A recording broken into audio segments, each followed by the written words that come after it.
What up, brawlers? Welcome back to yet another episode of Throwin Hands. This is episode 79 of Throwin Hands, approaching that 100 mark ever so slowly. Daniel, how you doing? I'm doing great, Jacob. Ready to be back at it, talking about the world of UFC. There's a lot to talk about. Got a card to recap and a ton of news. Fantastic. Alrighty, so we're just going to kick it off with the first bout of the night. Claudia Gadelha against Yao Xiaonan. Yan Xiaonan, you couldn't be more impressed with their performance. Yes, Claudia Gadelha took her down twice, but Yan Xiaonan still doing more work off the back. Even when she was clinched up against the fence, she was still doing more work. She was just doing work the whole fight, and that's what won the fight. What were your thoughts on this one? Yeah, it was pace and pressure that I think won her this fight. And honestly, anybody that defeats Claudia Gadelha in this kind of fashion, for me, is going to be really impressive. And again, she outstruck her 133 to 84, 74 to 36 in terms of significant strikes. And that's not where Claudia Gadelha is going to win a fight. But Yan Xiaonan made her fight that kind of fight. And I think that's where she found the most success. Kept the pressure up, kept the pace up, made this fight into one that was fought in her kind of style. And like you said, Claudia Gadelha landed 2 takedowns, but she was 2 out of 10. So you're not going to have a lot of success in that situation. Yan Xiaonan, really impressive for me in this fight. I think Gadelha still got a pretty bright future, but taking a loss here isn't necessarily a huge step back. I think it's really more of a step forward for Yan. Definitely, I have to agree so as well. So we're going to head over to the rankings, see what's next for these people. We're going to talk about what's next for Gadelha first. I think we could see her fight Esparza next. I think that's the fight to make, in my opinion. Well, hold on, not Esparza, but Waterson, somewhere along those lines. Someone a little bit of a step down. But, I mean, Claudia Gadelha she's still very good. I think, and she can still compete for a title in the next 2 years, in my opinion. What are your thoughts? Yeah, I think so. I think there's plenty of people for her to fight. I think there's plenty of options. It's just a matter of who's available and who's ready to go. Definitely. And for Yan Xiaonan, I think the fight to make is Joanna. I think with Rose Namajunas getting the next title shot for sure, according to Dana White, that's the fight to make. What are your thoughts? I think that makes a ton of sense. I think that sets up a legitimate number one contender for whoever is ready after Rose Namajunas and Zhang Weili take on each other. For sure. All right, to the next bout of the evening. Moving up from the prelims to the main card, Giga Chikadze versus Jamie Simmons. Giga Chikadze, man, he's been looking fantastic this year. He's 12-2 overall, but he's won, I believe, 3 fights this year already. One of many fighters that have won 3 fights this year. Seems like there's a lot more than usual this year with a head kick knockout. Just a flawless performance by Giga Chikadze. What do you have to say? Everybody wants to talk about 2020 for Kevin Holland and Khamzat Chimaev, and it's for good reason. But I think Giga Chikadze, in terms of how he's impressed, is right up there with those guys. An outstanding kickboxer, an outstanding talent, and it took him literally 8 strikes to knock Jamie Simmons out. He threw 16, landed half of them, and like you said, put him down with a head kick. Chikadze is a guy that doesn't look like he's got a lot of power, but he's got a ton of power. And he knows how to use it precisely with that kickboxing background. I'm really excited for what he does moving forward. He's a really exciting guy. He's fun to watch, and I think he's going to continue to climb up the rankings. Yeah, I believe so too. But so when we talk about rankings, we'll get to what's next for fighters. For Jamie Simmons, I think it's a contender. But when we talk about Giga Chikadze, I think it's time for him to get somebody top 15. I think he has real potential in the division. What do you have to say? I think so as well. Giga Chikadze, he hasn't really been challenged to this point, and I think it's time for him to get a challenge, whether that be a top 15, some sort of gatekeeper. I'm not sure who it would be, but it's time for Giga Chikadze in this featherweight division to find a challenge, to find somebody that's really going to push him and see if he's got what it takes. Definitely. All right, to the next bout. Raoni Barcelos versus Khalid Taha.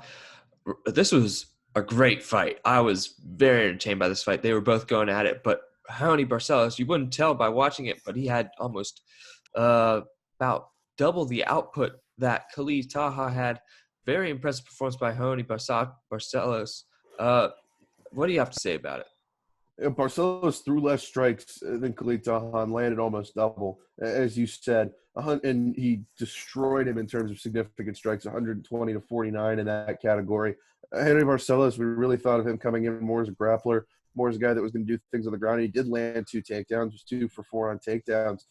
but he dominated Khalid Taha on the feet, which I was not expecting in any way, shape, or form. Barcelos obviously came into this fight as a massive favorite, but I was really surprised with his ability to control this on the feet as well as the ground. And again, that output that you talked about, 129 to 68 in total strikes and 120 to 49 in significant strikes, is absolutely ridiculous. Definitely. So we're going to talk about what's next for these guys. I think Khalid Taha gets a relatively. I think you'll get a gatekeeper next. I think he has a lot of potential still. He's only 28. He's strong. And he's fun to watch too. So that'll bring some eyes to the table. What do you have to say?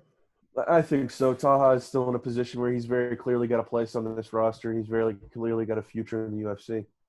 And Hony Barcelos, I think the fight to make is honestly a top 15 matchup. Heck, maybe even dang, the mind's slipping my mind. Heck, I say give him what's his face, Sean O'Malley. Even I think that'd be a fantastic fight. According to Sean O'Malley, he's not hurt. I think he's ready to go. I think that's the fight to make. What do you have to say? That's a very interesting proposition. I think there's a legitimate situation where you could see that happen. I think Andy Barcelos is ready for a step up in competition. I think that could be a top 15 guy. And I think Sean O'Malley would be an interesting challenge there. Definitely. All right, to the next bout of the evening, the co-main event. Two big boys going at Andrei Arlovski versus Tanner Boser. Both putting out a lot for heavyweights, but Arlovski somehow getting the win here. I didn't agree with the decision, but I understand the decision. I think Boser looked very good. I think he'll get another gatekeeper in this heavyweight division. They're both very good. What do you have to say about this Arlovski win?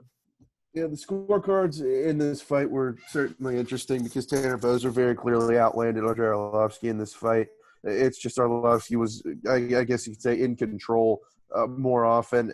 And honestly, when it comes to a heavyweight fight, when it goes to a decision, I guess the perception of the fight rather than the actual points a lot of times will make a difference. I think that's the case here for Arlovski. It was outlanded 68 to 34, but there were just times where he looked a lot more dominant than Tanner Boser, and you're going to have that with Tanner Boser's style, where he's going to likely lose fights or lose points just because of the way that he fights, particularly in a heavyweight division, is not going to be overly impressive. But Arlovski comes in, he gets the win, he toughs it out against Tanner Boser, against a much younger guy. Arlovski, it seems like we talk about him in a similar way we talk about some of these other older guys in the heavyweight division, where they just kind of never go away. And Arlovski, I think, continues that trend. Definitely, I think with Arlovski, I think someone made a good point on the commentary team. I don't remember who, but Arlovski's significant strikes were a lot more significant than Tanner Boser's significant strikes, Right. and I think that's probably what won him the fight. So to the rankings, I think Arlovski, I think he stays the gatekeeper in this heavyweight division. Oh, well, he's moved up to the top 15 now. So he's ranked again at 41, if I'm not mistaken. So that's impressive.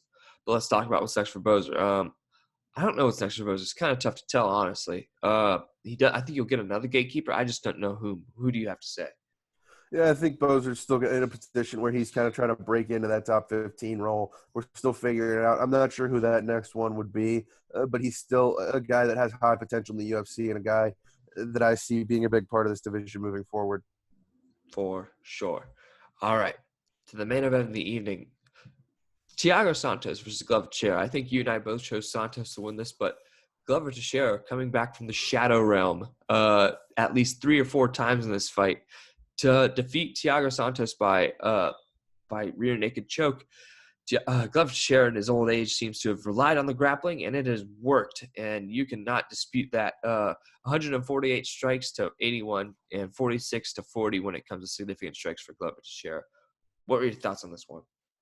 Glover Teixeira comes in with the old man strength with the RNC here, and it was kind of an interesting fight to watch. Like you said, has back against the wall multiple times against Thiago Santos, but he was just able to kind of figure it out.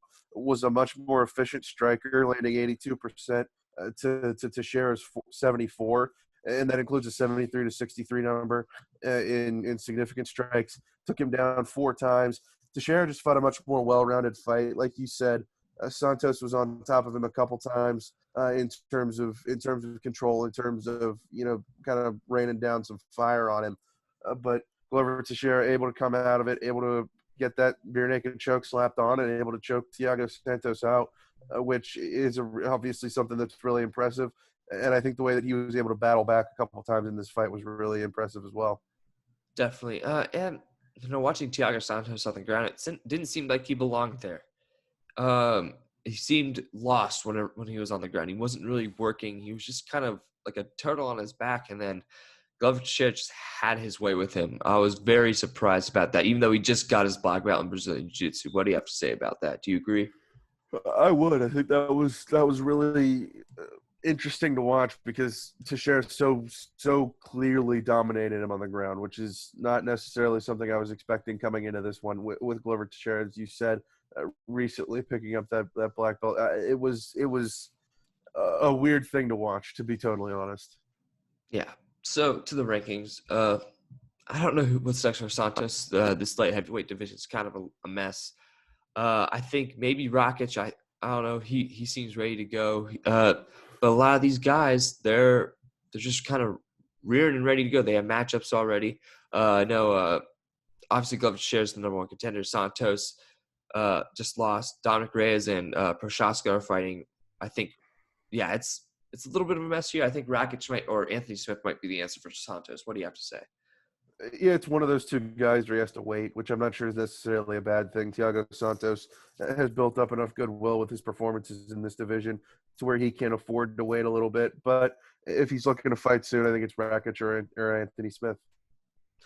Definitely. And no one has ever been the same after they fought John Jones. And I think just uh Santos and Reyes just both show that. It's really interesting. John Jones, someone made that point in the John Jones Twitter thing, and no one's just ever been the same. Like they haven't been as dominant. They have. I wonder what it is. What do you think it could be? I don't know if it's a mental thing where going in there and having been so dominant on your way up and then getting dominated, which neither of those guys got dominated, but you get what I'm saying with the way that John Jones fights. I don't know if it's a mental thing. I just don't know because that's the only thing that I could think of where you've had such a dominant career yourself and then you go in against the literal dominator of the UFC and you get it handed to you. I don't know if that's the way I would think about it, but that's the only thing that would make sense to me that would explain that. I don't even know if that's remotely the truth, but it seems like a relatively decent idea. Definitely. So, just some news. We have some late news, but it's news nonetheless. Our boy Kevin Holland coming in on late notice against Jack Hermanson. I can't wait for this fight. Apparently, Hermanson's team tried to call some other top 15 guys. No one wanted it, and Holland was like, "I'll take it." So he took it. This fight will be on December 12th. Darren Till still has a lingering knee injury. What are your thoughts on this one? I can't wait. Yeah, Kevin Holland, if he wins this fight, then I don't know what to think of Kevin Holland because his 2020, I would say, will literally be the greatest 2020 in terms of, or the greatest year, I should say, in terms of coming up through rankings that I think we've ever seen in the UFC. So Kevin Holland in a position to make some things happen for himself, make some things happen for his career, coming up against Jack Hermanson in December.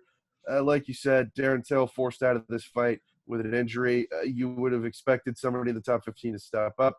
Hermanson claims that several turned down the opportunity, which led to Kevin Holland being chosen by the UFC. I think this is going to be a really interesting fight. It's going to be the biggest challenge by far that we've seen Kevin Holland have, but I think he might be ready for it.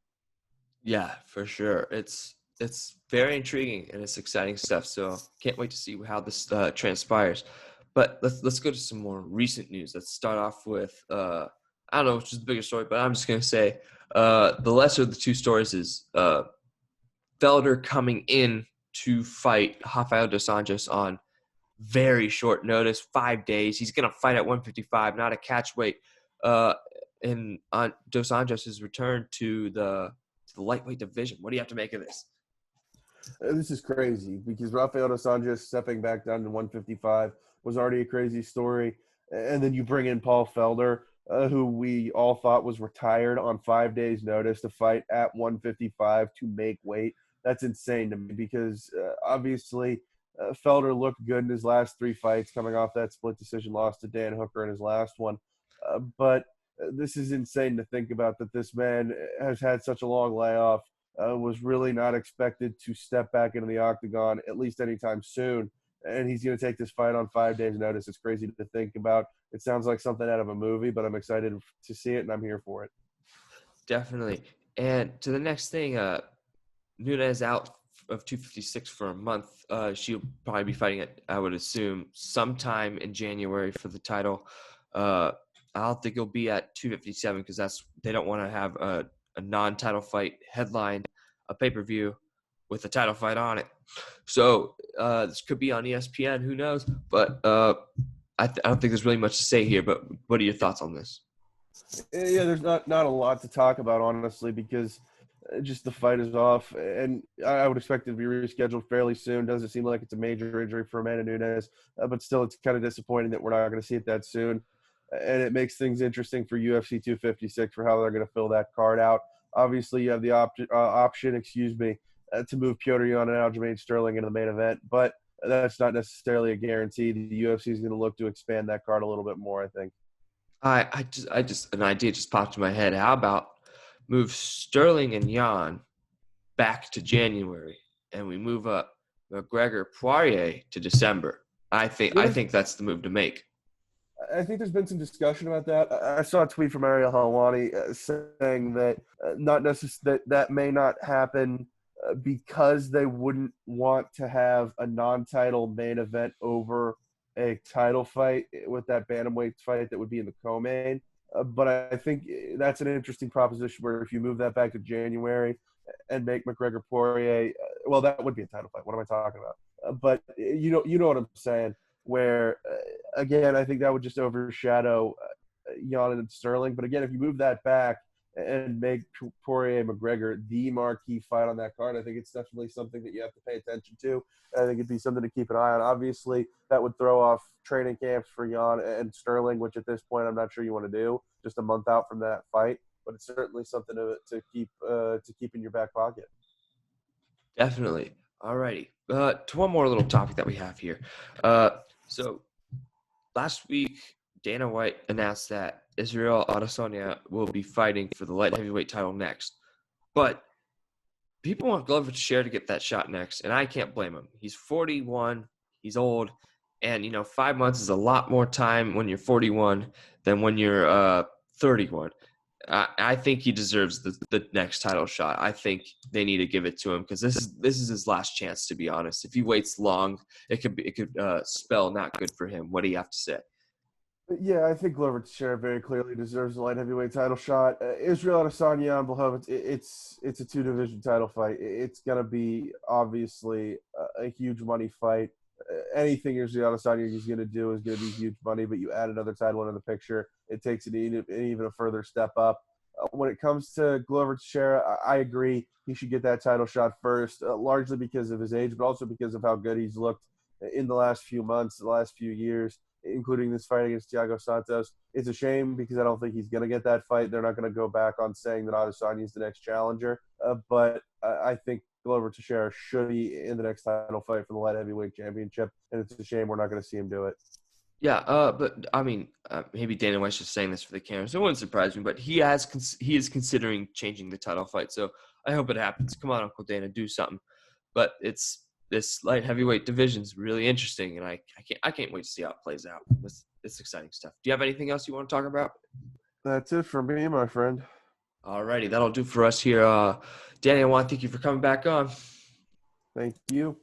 And we'll be back Friday to preview Fight Night, Felder versus Dos Anjos. Peace out, everybody.